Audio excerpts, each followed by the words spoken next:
Pétrir, malaxer, modeler avant d'insuffler une nouvelle forme. Ici, c'est le centre Colombin Poterie où une seconde vie est donnée à l'argile.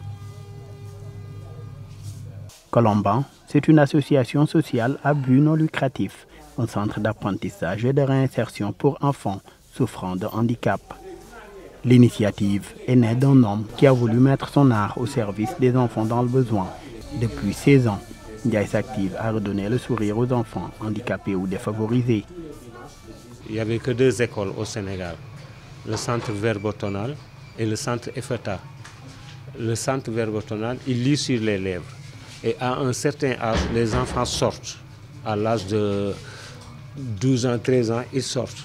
Après, j'ai vu qu'il n'y avait pas de suivi. Et là, en tant que potier, je me suis dit que pourquoi pas ne pas faire quelque chose pour ces enfants-là.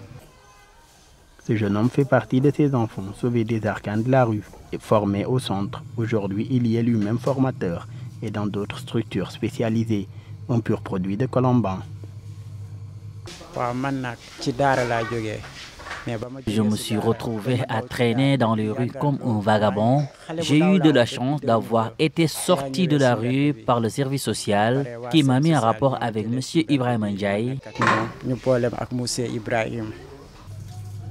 Abou a été sauvé de la délinquance par le centre. Désormais, il s'est dit disposé à encadrer d'autres enfants de la rue afin de les initier à la poterie. Je rends grâce à Dieu d'avoir mis M. Ndiaye sur mon chemin. J'ai aussi pour ambition de former à l'avenir d'autres enfants de la rue comme M. Ibrahima Ndiaye l'a fait pour moi. À Colombin, des objets d'art de toutes sortes y sont fabriqués. Des vases aux encensoirs, en passant par les chandeliers et autres objets, tous à partir de l'argile. Un apprentissage, mais surtout une thérapie pour les enfants atteints de handicap. Il y a beaucoup de qualité dans l'argile. Donc, ça peut travailler la motricité des mains pour surtout les enfants autistes et trisomie 21. Donc, je l'utilise comme thérapie pour ces enfants-là. Ils ont besoin de ça. Donc, c'est pour ça que moi, je prends comme support l'argile. Derrière cette ambiance bon enfant se cachent toutefois des difficultés. On est confronté à beaucoup de difficultés, je dirais surtout au niveau organisationnel. C'est un peu compliqué parce qu'on fonctionne sur un modèle où il n'y a que des volontaires.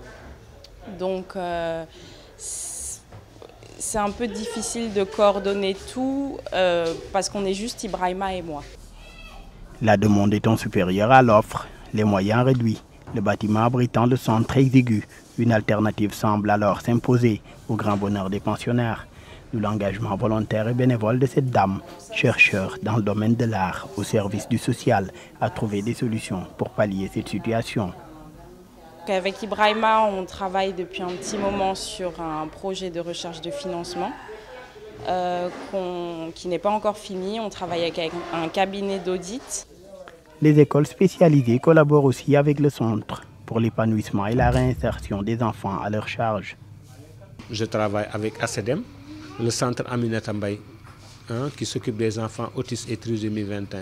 Il y a le centre Estelle aussi qui s'occupe de ces enfants-là. Il y a le collège Jeanne d'Arc, il y a l'école EAB. Toutes ces écoles-là commencent à faire intégrer ces enfants-là dans le milieu scolaire ordinaire.